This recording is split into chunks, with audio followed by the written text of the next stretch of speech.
Welcome to the MWA podcast. I'm Kyle, and I'm joined by my co-hosts, Sean and Brian. Today, we're thrilled to have friend of the show, Jeff Wyatt, back with us. Jeff is an outstanding chairmaker, instructor, and has a new Popular Woodworking video out on Windsor chairmaking. Jeff, also known as Copper John Woodworks, works out of his shop in Tennessee. And check out his first appearance on the podcast on episodes 483 and 484. So welcome back to the show, Jeff. It's good to be back. Thanks for having me. Hey, it's great to have you. And but before we get started, because I want to find out about this video, I think you sent me some clips. It looked kind of interesting there. These are clips I saw. Yeah, it's a good video for sure. But before we do that, let's hear a word from our sponsor. Sutherland & Wells knows that exceptional craftsmanship deserves an exceptional finish. That's why they handcraft their full line of low and VOC exempt finishes and stains using the highest quality, cold-pressed, sustainably grown tung oil. Their unique polymerization process delivers the deep penetrating, grain enhancing, non-yellowing protection of tung oil while reducing the drying time, allowing the finish to build a beautiful, durable film. Sutherland & Wells, the timeless look of traditional oil made for the modern woodworker, and use code MWA25, that's the numbers 25, for 10% off your first order. And we'd like to thank Sutherland Wells for their sponsorship of this episode. So with that, let's give our patrons a shout out. So who do we have to thank this week? For sure. We'd like to give our big thanks to our Patreon supporters. Today, we're giving that shout out to Matt S. Speculate on what that means. What is his real last name? Matt, thank you for supporting our show. And if you would like to be anonymous-ish and support the MWA podcast, you can do that by going to patreon.com/MWA podcast. I'm going to go with Smithers. Let's say I like that.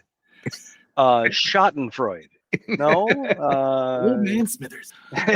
Smithers. Well, with that, let's see what's going on in the shop. So, Sean, what have you been working on? Work. Keeping me on my toes of late. Quite busy. In fact, I took some home with me today, which is a rarity. I have a laptop on my kitchen table that's running through a couple processes that we were having trouble with. And the weather starting to kind of cool right the hell down. Oh, yeah, here abruptly. Yeah, same thing here. It's got to be at least, I don't know, 74 outside right now. I know. No, but it was, and I think most of the country got this little thing just recently. Yeah. Saturday it was in the 80s and got really windy. Today it didn't pass 52. Yeah, I came through here. Just that much of a rip, and it's like, whoa. Yeah, I came through here yesterday, and and I'm not lying. It's like mid 70s outside. It's nice. So I'll take it.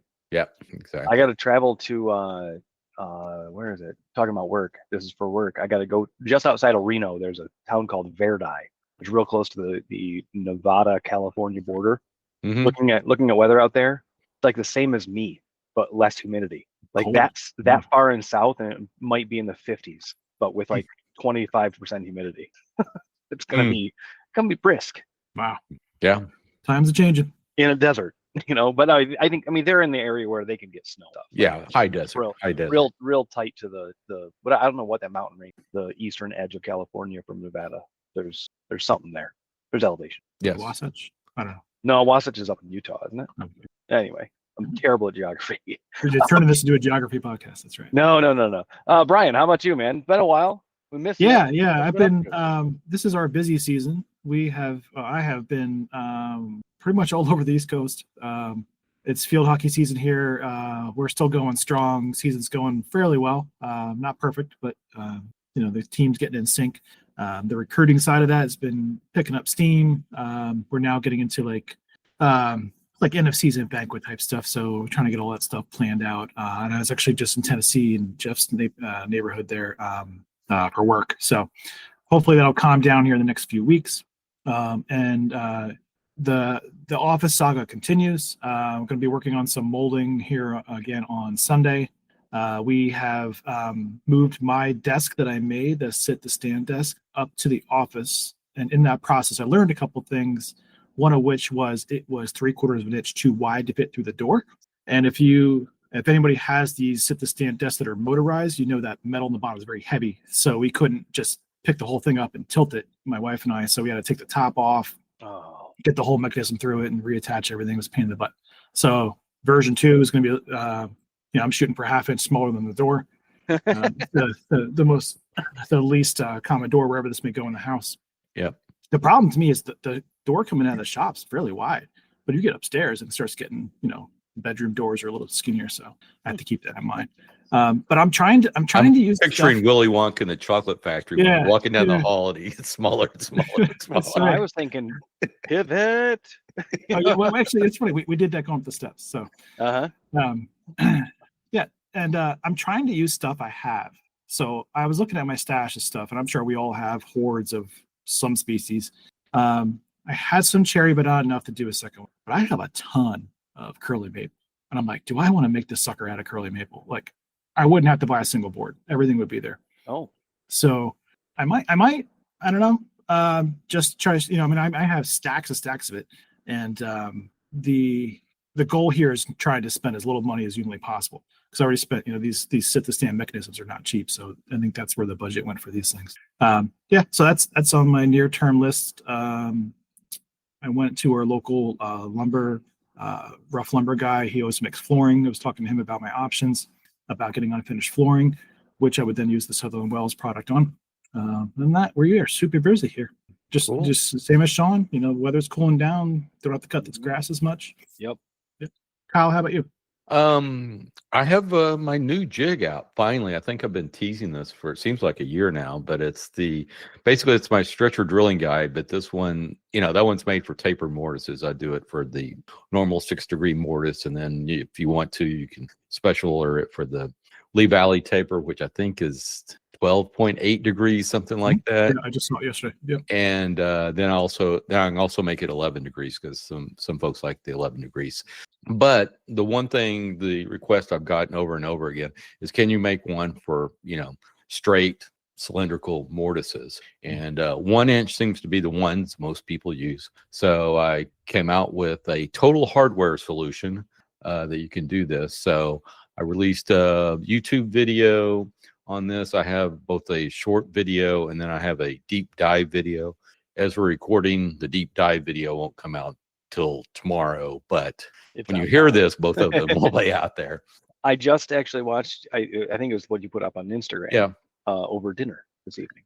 Okay. Yeah. Well done. I put one up on Instagram, but unfortunately, because Instagram has the 3-minute limit, I had to edit some stuff out. The actual first video I did, which is short, it's like 3 minutes and 50 seconds. It's under 4 minutes. And so I had to cut a couple of things out. One was a little technique that my buddy John Hammock came out with. He's the one that test drove my jig for me.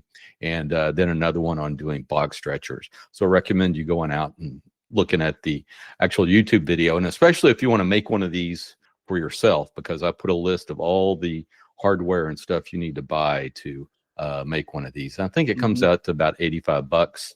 And then if you buy it from me, I have some helpful things that I include with mine, which is like the center finder and stick chair bushing and a little, what I call the H fixture, which helps you drill H stretchers. So that's, if you buy it from me. If not, you can probably look at what I'm doing and come up with that yourself. Kind of figure it out. Yeah. Yeah, it's pretty simple. Time versus money. Just it's time versus money. Yep. And so, I got it up on my website. If you want to buy one, I think I'm selling them for like $200, but that includes all the little accessories.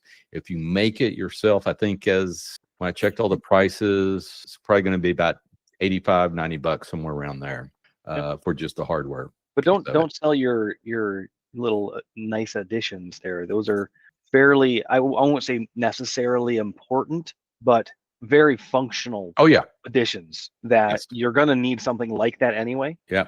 And the reason why it's like twice the price if you want those additions is just the time and stuff it takes for me to actually make them. And of course, I make them nice and I finish them nice and everything's, that's the part that's not just purely hardware based. Yeah. Right? Yeah. It's all well sanded, it's taken care of, that kind of stuff. It's just not some plywood stuff I, screwed together. There you go. No screws were used. Anyway, so if you want to order that from me, then you get those extra stuff. Like I said, I've been teasing this forever. So go out there and check out the video and see if it's something you want to pick up. especially if you build stick chairs or you're building Windsors and you're just doing straight tenons instead of the taper tenons. This will be great for you. And besides that, had a little adventure last Wednesday. As we normally record on Wednesdays. Luckily, we weren't recording last Wednesday because my wife woke up with a pain in her side, which quickly got worse and worse and worse, and took her to the urgent care. They did a CT scan on her and said, yes, you need to have your appendix out. So yes, got her a room in the hospital, and about 7 o'clock that night, they went in and took it out. So Wow. that was an interesting Wednesday and Thursday. Well, they kept her overnight at the hospital, of course, but then they released her the next day. But she's doing well. But yeah, something just goes from a little pain to when she was in there going, I think I'm going to die. I mean, and then they gave her the morphine, and everything was okay. Yeah. I will say my wife had a kidney stone, not an appendix, but a kidney stone, and that is the most pain I've witnessed in another human being. Yeah. Like her body was contorting, you know, her hands were cranking just immovably in pain. Ouch. So I hope she's doing well though right now. Oh yeah. Your wife? Good. Yeah, she's doing well. She's they don't want her lifting anything for the next 3 weeks, but she's doing well besides that. She still has a little pain. When I met with the surgeon, he goes, she's going to be really painful on the left side for a few days to a couple of weeks, because that's where they, I guess, remove the appendix, and they have to do a deep incision through the muscle and suture that up and stuff. So, you know, that was it. I mean, it's all robotic type stuff. I guess I didn't even ask them if they were using Da Vinci. I assume that's still the major orthoscopic type thing out there, right? Yeah, there's a competitor now. Okay. But a lot of people trained on Da Vinci, so. Yeah. So, but anyway, yeah, he said, you know, she had 3 holes in her, but he said, yeah, the one on the left side is going to be bothering her the most. And it has, but it's getting better every day. Good. So, and then, that's it. The other thing I will say, and this is just something today, is passwords absolutely suck. But they're so important. I was uploading these videos, and this is my fault. I got 2 channels. I got my own channel, and then I got the BB Custom Tools YouTube channel. And so I named my channel Kyle Barton and BB Custom Tools because I'd like to only have one channel now, but I still got 2. So I was going to upload this video up there, and I hadn't logged on there in a while, so I had to log on, and I was like, oh crap, I forgot my password, and I went through this thing, and it said, all right, create a new password, and I did, and then I forgot that that's the Google password. So it's the Google password to my full file at bbcustomtools.com. So it affected all my emails, everything, and it took me like an hour to go back through everything and reprogram it over to the new thing. So anyway, just passwords suck. Don't write them down. Yes. Keep them secure. Keep them complicated. This is for your best interest. I know it's a pain, and yes, those services. Well, I use them. But it was just something I did, and I didn't realize that the BB Custom Tools YouTube would affect everything, because I forgot, you know, it's all interconnected with the Google stuff. So that's kind of more on Google and what is all tied together. But yes, and that better not be the same password as your bank accounts. Just saying. No, it's not. Okay, good. Don't do that. I got everything on 2-factor authentication. It's important like that. Very important. So, anyway, but that's it. So with that, Jeff, what are you working on in your shop? Just getting ready for a class at Highland Woodworking. We're doing the 6-slat ladderback class, so getting everything prepped up. Well, everything's prepped up now, but just getting everything kind of fit and finished, getting everything ready, all the tools out, getting everything laid out. So I have today finishing up, and I'll have tomorrow, and then class starts Friday. Nice. Very cool. Yeah. So how many, you teach regularly there at Highland? Yeah. I do 3-4 classes a year, sometimes more. But it's a fun place to go. You know, Copper, he'll come and help me. He'll come and help me this weekend with just, you know, cleaning up shop and stuff. He'll earn a little extra money and there's a couple things that he loves in the Atlanta area. So there's a big card shop he likes to go to, and there's a bicycle shop right next to Highland. So last time he helped me out teaching and stuff. So he cleaned the shop up, and he did some hand cut dovetail class, and his payment was a new bike. So very nice. He has good memories of Highland, and there's a little ice cream shop too, pretty close, right down the street. So yeah, he enjoys it. Oh, that's fantastic.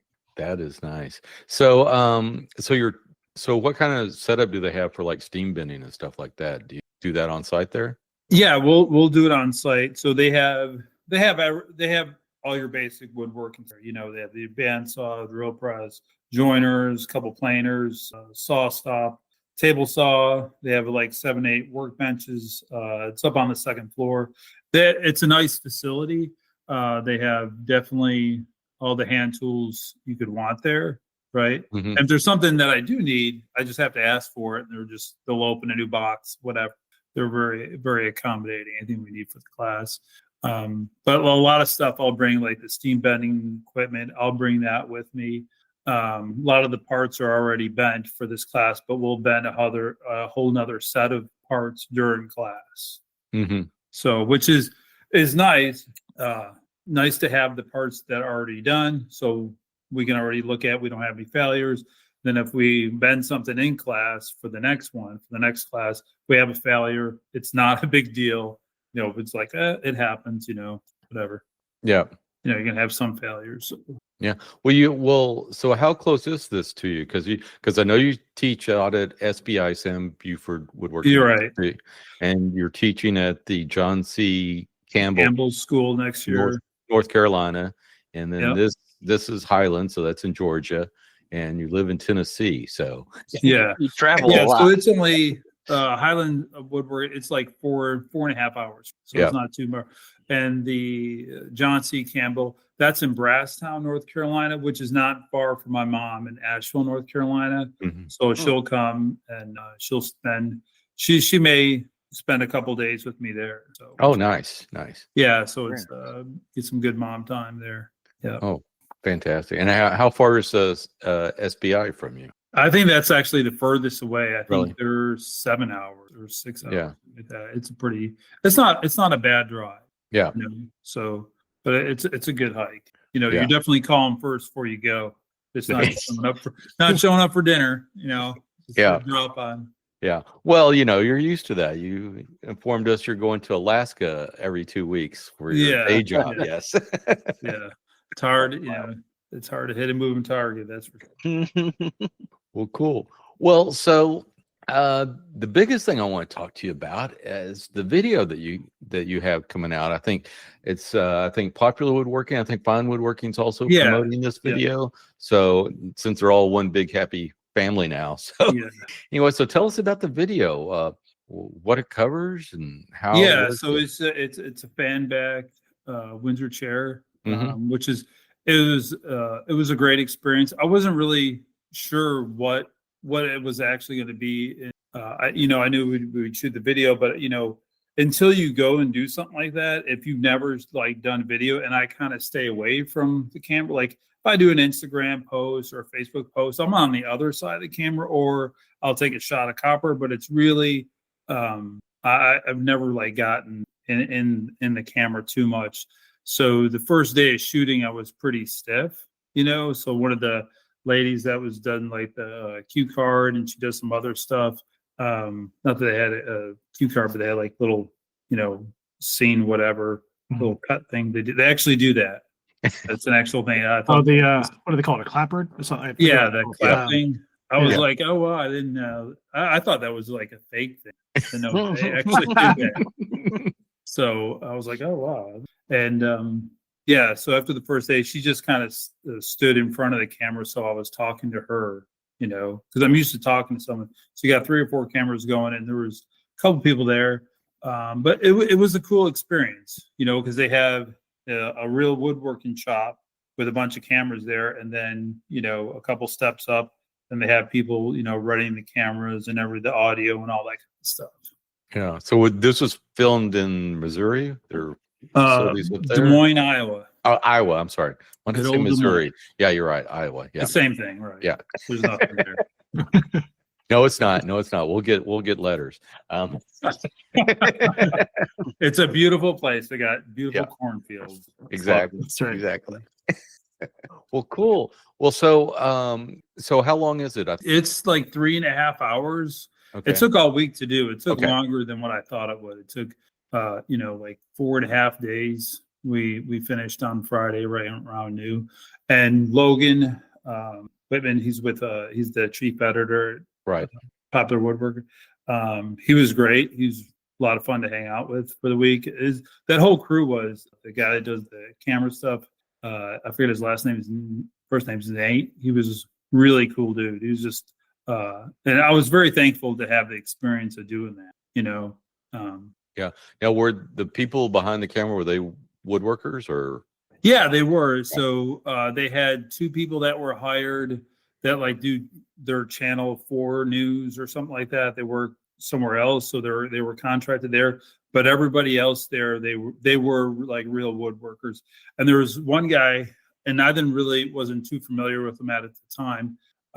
His name is John. He's with Woodsmith. He does like all those cool shop drawings and everything. Mm-hmm.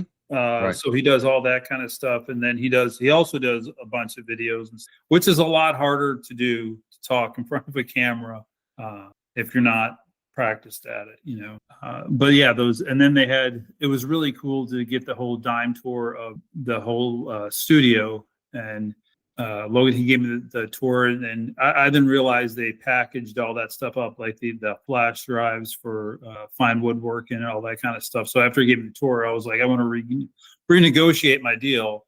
I want a flash drive of everything you have, all the back magazines. And he's like, oh, okay, yeah, whatever. It's like, here you go. I think he thought I was going to ask for substantial. Yeah. I was like, yeah, I just want the back magazines to be awesome.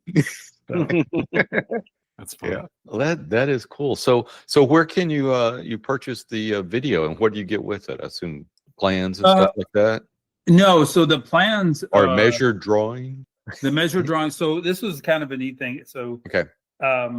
They weren't sure what to do with the plans. So I went over Greg's and I said, hey, you got Pete Galbert's phone number? And he's like, yeah. So he gives it to me, and I'm sitting in Greg's shop with Greg, and I called Pete up, and he answered the phone, which I was like, because I don't answer the phone if I don't know. Yeah. I'm just like, Pete, he answered the phone, and he's like, hey, it's Pete Galbert. And I was like, hey, Pete, this is Jeff Wyatt. And he knew who I was, which I was surprised. And it was like so nice. And I told him what I was doing. And I was like, hey, can I use your plans, your fan back plans for this video? And he's like, yeah, go ahead. Enjoy it. This is a great opportunity. I was totally floored how nice he was. He was just like, yeah, do it. I was like, Pete is just like I don't even know him. Like, I've never met him in person, but the dude is so nice. Anytime I send him an email, ask him questions, especially when I started reading his Chairmaker notebook, when that came out, read that from cover to cover a couple times now. I asked him some questions about it. He was so nice to answer everything, take the time. And I was just floored away how nice he was, Oh, nice. Yeah, that is. Yeah, I've known Pete for a number of years, and yeah, he is one of the nicest guys out there. Absolutely. Definitely. Yeah. I definitely want to at some point take a class with him. I'm trying to take one. Hopefully, my schedule will work out. The first half, it just didn't work out. Yeah.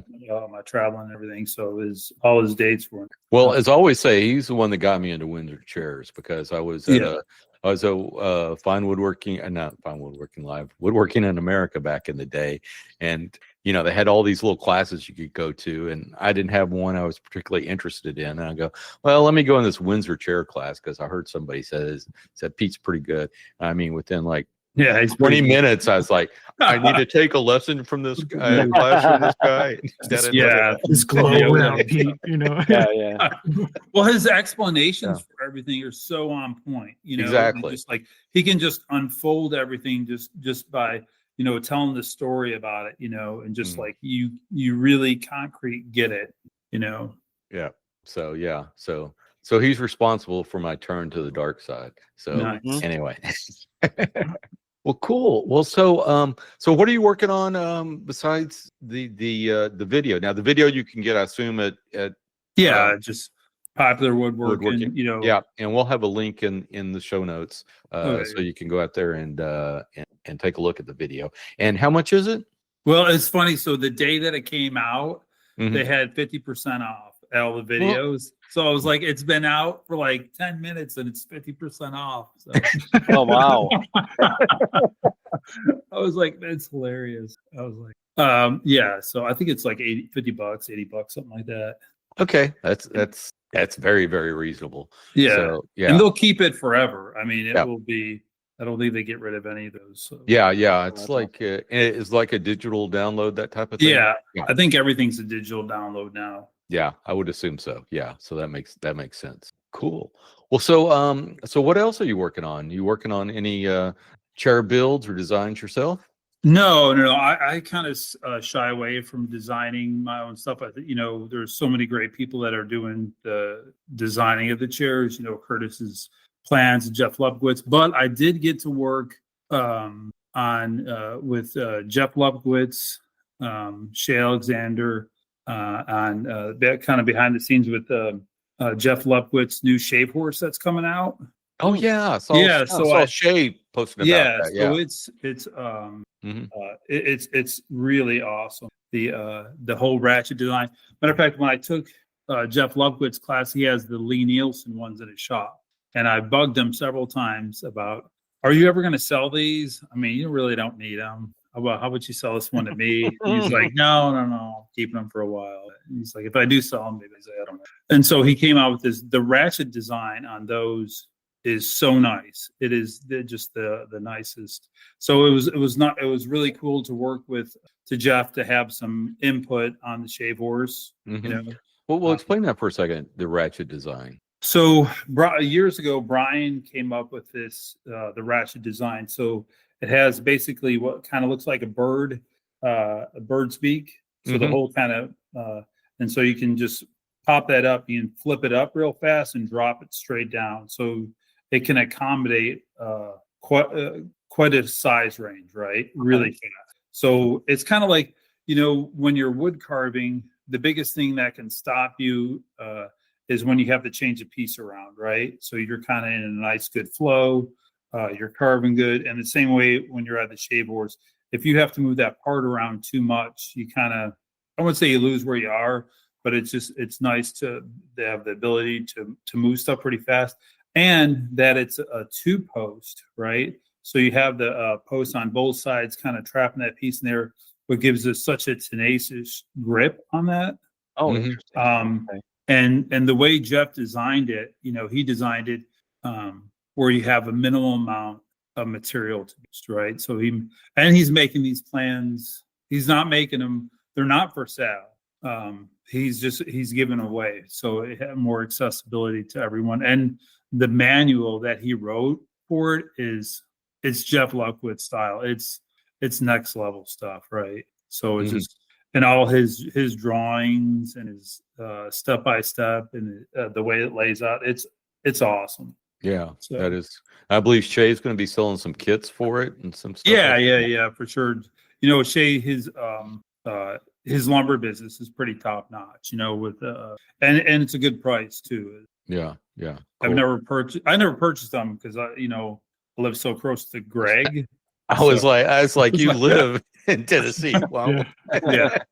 Yeah. Which Greg is, he just built another addition onto the barn for more wood. So It's gonna be as big as the Nakashima complex soon. It's awesome, dude. I was just there today. He's doing a writing arm class, so I had to use his bandsaw and planer for a little bit. It's just like it's an unbelievable amount of wood. So Nice. I love it. Well, cool. Well, I was going to ask you about that. Tell me about your wood sourcing. So you just pay a visit to Greg and say, "Hey, here's what I need." Some stuff. So like I do get for the turnings, I just do too many turnings to be to deal with the maple. For it's great if you can bust down a maple log and everything, but for the turnings, I'm using baseball bat seconds. So that stuff's all split out. It's the best you can, pretty much the best you can get. But it is kiln dried. Being that it is kiln dried, it's not as enjoyable to turn. Yeah. So like now when I get to turn some greenwood, I'm like, man, this is so nice. But I can have, I can do a set of 6 chairs over a weekend, whatever, and it's not a big deal. I don't have to do anything. Yeah. So are that baseball bat seconds? Are they still readily available? It seems like everybody I talk to, that's what they're using. Yeah. Okay. There's a couple different people that So basically, when Ellie put that up on his website and his Instagram page where he was getting them from, everyone just kind of followed suit. Right. So if you want to know where to get them, definitely just go through Ellie, hit one of his older posts, and it's got all the information right there. Yeah. Having gone through the Louisville Bat Factory some years ago with the kids, it is alarming how much they go through.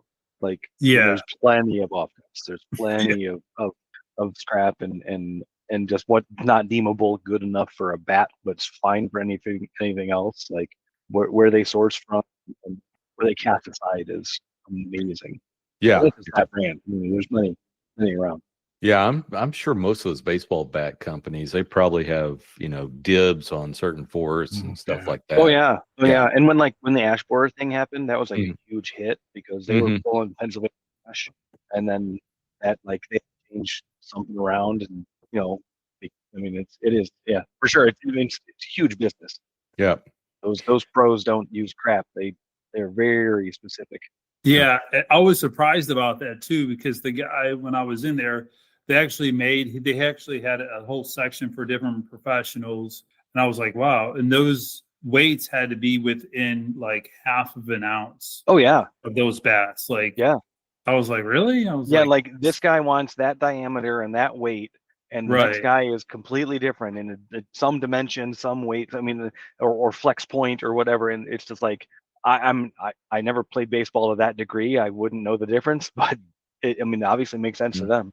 Yeah, and when there were controversy last year or a couple of years ago about some people's bats and how they were formed a little bit differently. I think the barrel was a little bit longer or shorter. I don't remember exactly what it was, but but there's a controversy about all that kind of stuff. So it seemed. Yeah, the pros are going to be very, very particular about their bats. Yeah. Well, what's also interesting is, so when you start getting into where all this material is sourced from New York and Pennsylvania, they had huge fields that they just they're evergreening it, right? They're planting it and they're chopping it down. But the growth rings on those are so tight that one thing I didn't realize, the vibration. So when you're making it. Some of the fan back arm rocker, it's like 33, 34 inches. So you're going to have to use a steady rest on it, right? But it's not as whippy as, like, say if I used some Tennessee sugar maple, right? Yeah. That would be going just about everywhere, but there's like 2 or 3 growth rings per like one growth ring that would be like from the stuff sourced here in Tennessee. Yeah. So it's a really, really tight grain. A lot less vibration. Okay. Everyone's heading over to Ellie Bazzari's website. What is it? I got to handwoodworking.com. He had some weird website that he got early on. I think that's what it is. I think it's Hand Tool Woodworking. Handtoolwoodworking.com. Yeah. All I know is I'm in Pennsylvania and I have access to a truck and a saw. They're just gonna figure out yeah. Exactly. Well, so tell me a little bit about your steam bending process. You mentioned you're going to be taking that with you to your class in Highland. So what do you typically do when you're bending wood? Yeah, I just put it in a form and bend it.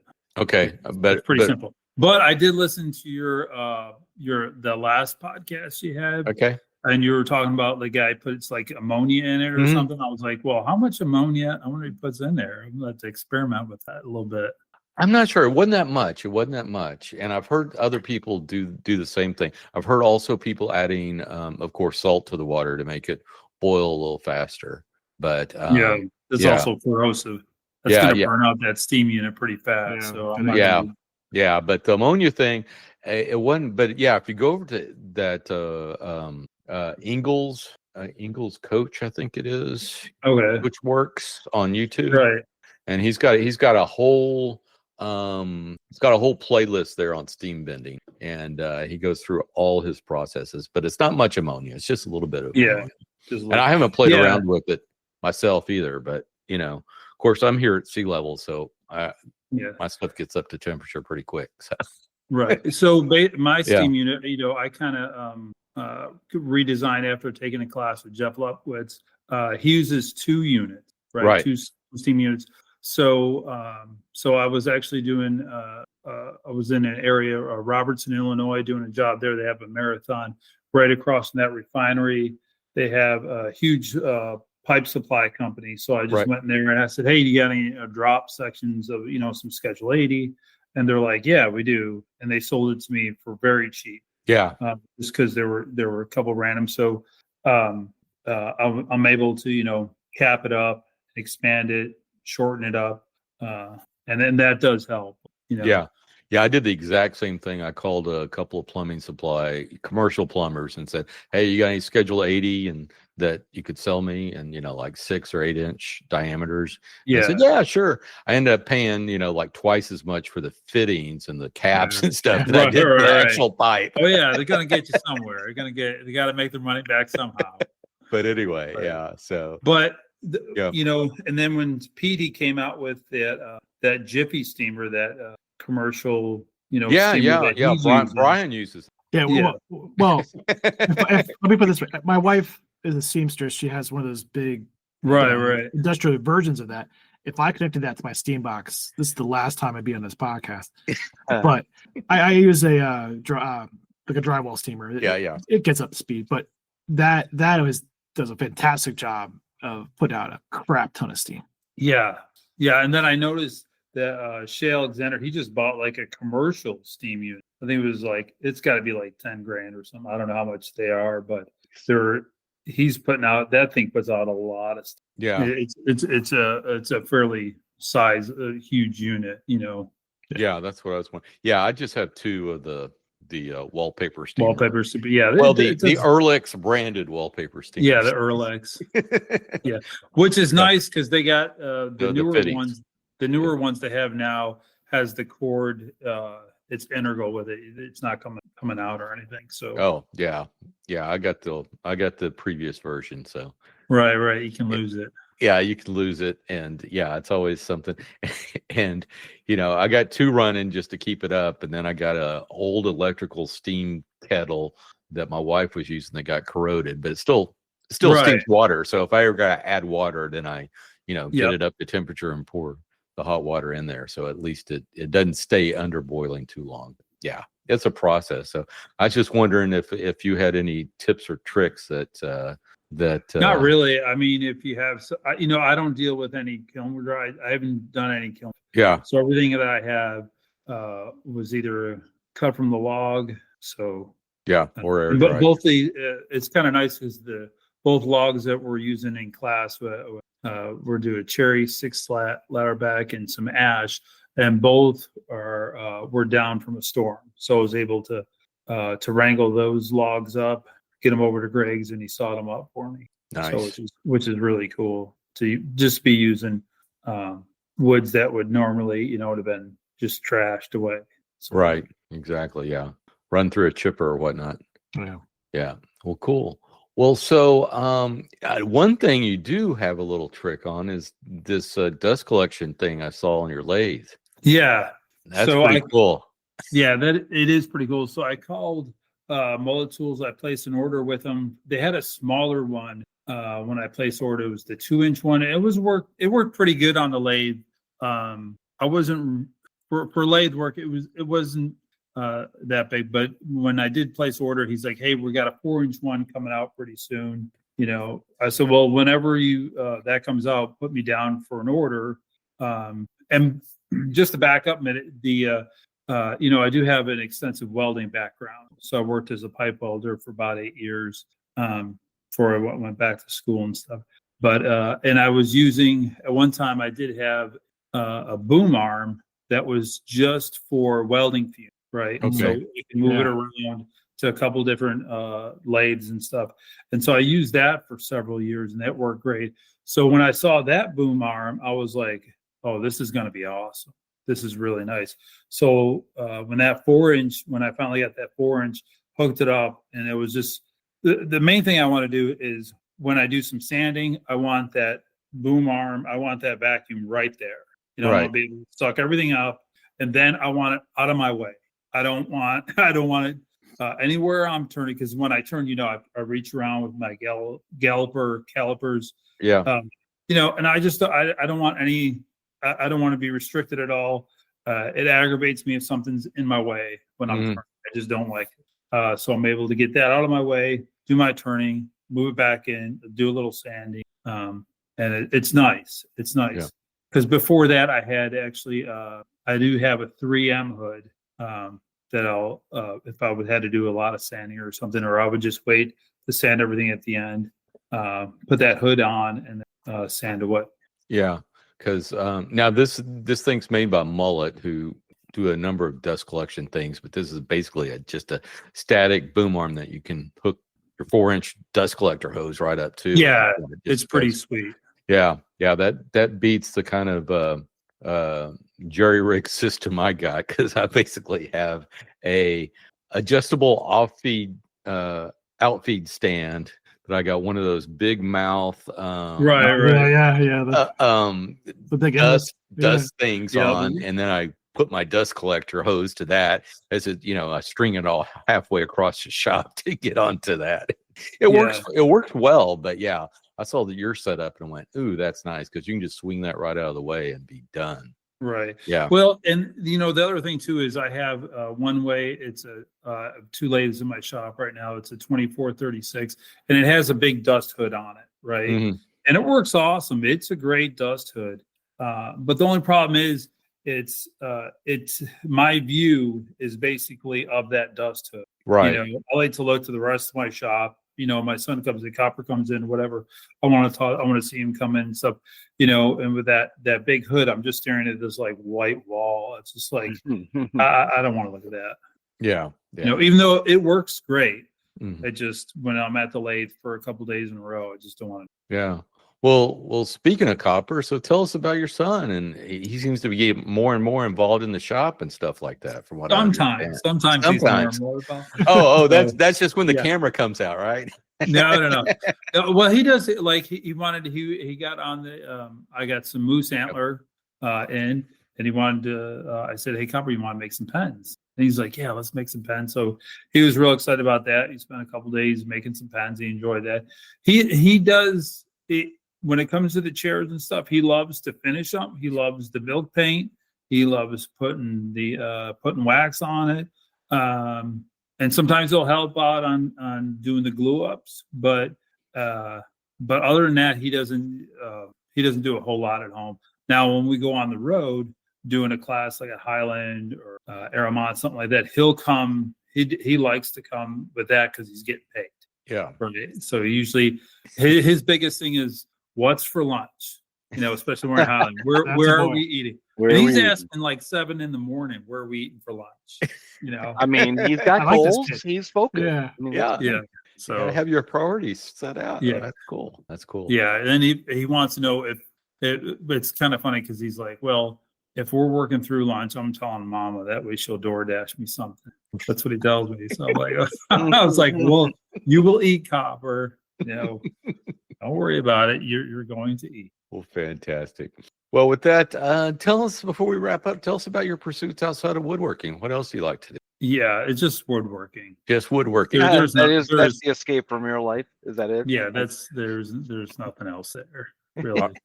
Well, just being with my son, a lot of the stuff that he likes to do. So yeah, he loves fishing. He's a fishing nut. Yeah, that's right. He is. He absolutely.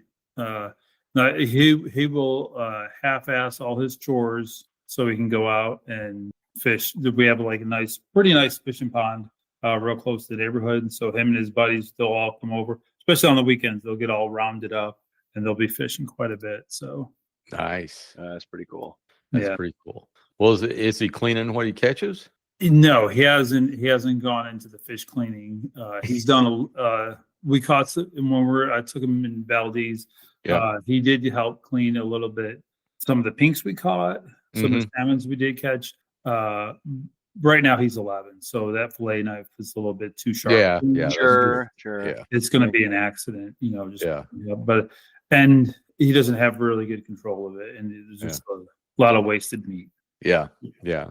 So you took him up to Valdez. That must have been a trip for him. Yeah. Yeah, it was pretty awesome. Yeah, he really enjoyed it. We spent the whole week fishing for salmon and halibut. I mean, it was a really cool trip. So Yeah. Nice. he enjoyed it. It was nice because when just the drive there from Anchorage to Valdez is absolutely breathtaking. It's really pretty. So he had his iPad with him the whole time, and he did not even. It just stood on. It was on his lap, and he just kept. Oh, okay, good. Okay, so Yeah. He wasn't on his iPad. He was looking out the window. Good. Yeah, because I was wondering what he was going. So he just asked questions and stuff, and we did see a couple moose on the way there, so which was really cool. That's super cool. I mean, is that like a 5-ish hour flight and then a 3 to 4 hour drive, like you said? Like, I mean, that's a hell of a So it's about a 5-hour drive just from Anchorage to Valdez. Okay. But the flight, you know, usually I go from Nashville to Seattle or St. Paul. And then, you know, that's a 4-hour flight. And then you got the flight from, you know, Seattle to Anchorage. So it's a couple more hours there, which I'm surprised always my connection flights, I don't have a whole lot of time. It's usually like 45 minutes. Yeah, like that's pretty quick. Yeah, so it's just like you go from here to, you know, the amazing race to the next gate.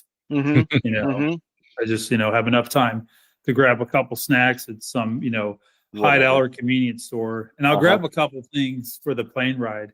And it's always this. I always think it's going to be like $12 or $15, and it's $45. Yeah.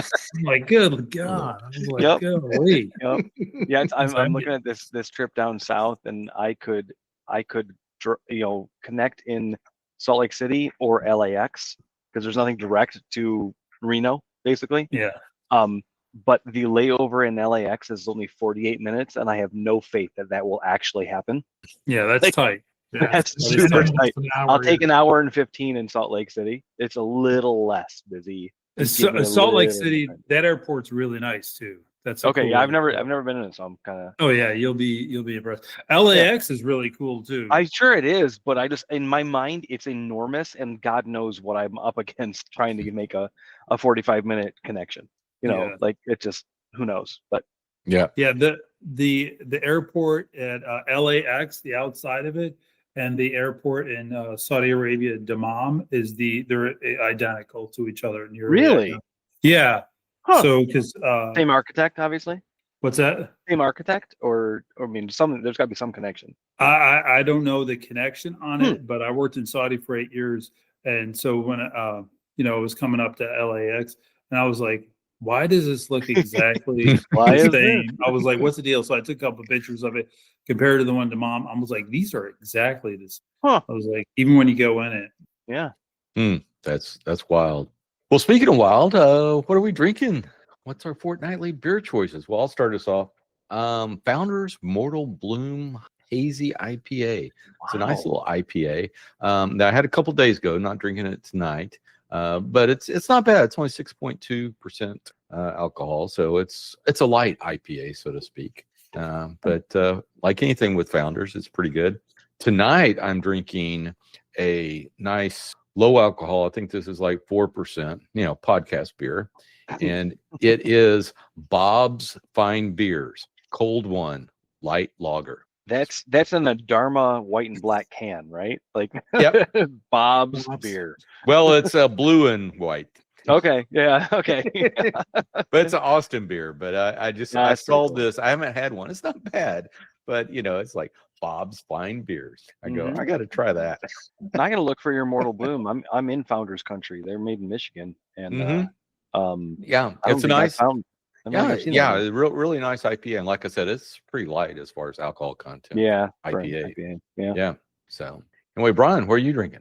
What am I drinking? I'm drinking a from Lawson's Finest Liquids out of Vermont. Mhm. It's called Lawson's Double Sunshine. It's a ruby red grapefruit double IPA. Mm. It is not 4%; it's 8%. Mhm. So I That's feel the bad. double. Yeah, I've been on this podcast twice as long. Yeah. So yeah, it's really good. It's not too grapefruity. Like, I'm not a big grapefruit person. Most things Lawson's are good. There's a couple that are out there. Yeah, if you can find it, pick it up. And if you're ever in Vermont, go to Lawson's for lunch. It's a cool atmosphere. Mm. What kind of hops are they putting together with ruby red grapefruit? I'll have to Is it, and just by taste, is it a citrus? Is it a Yeah, piney? no, So it's a they're just citrus. they're doubling down on the citrus.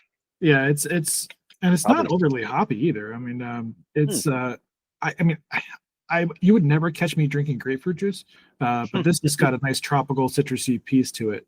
I don't know the hops off the top of my head. Okay, yeah, I'm So- just curious. Drink it. You can find it. Oh, Sean? Jesus. Yeah, the next time I'm in Vermont, Hey, you never know. You you never know. I've been in Maine. I didn't sniff Vermont. Close enough. 2 states over. You're good. Yeah, I know. Sean, So, what do you think? yeah, nothing special for me, guys. It's just the house beer, which is Miller Lite, nice and light and easy and cheap and local and What? corner think- store. Well, I'm pretty sure Bob's last name is Miller. So anyway. Yeah, it might be. He's somewhere in the family line. So, Jeff, what are you sipping on, man? Just a cup of coffee. Good man. Yeah. Good man, keeping it real. That's me 10 hours out of the day, just until we record. Well, Yeah. so Jeff, where can folks find you on the interwebs? Copper John Woodworks on Instagram. Fantastic.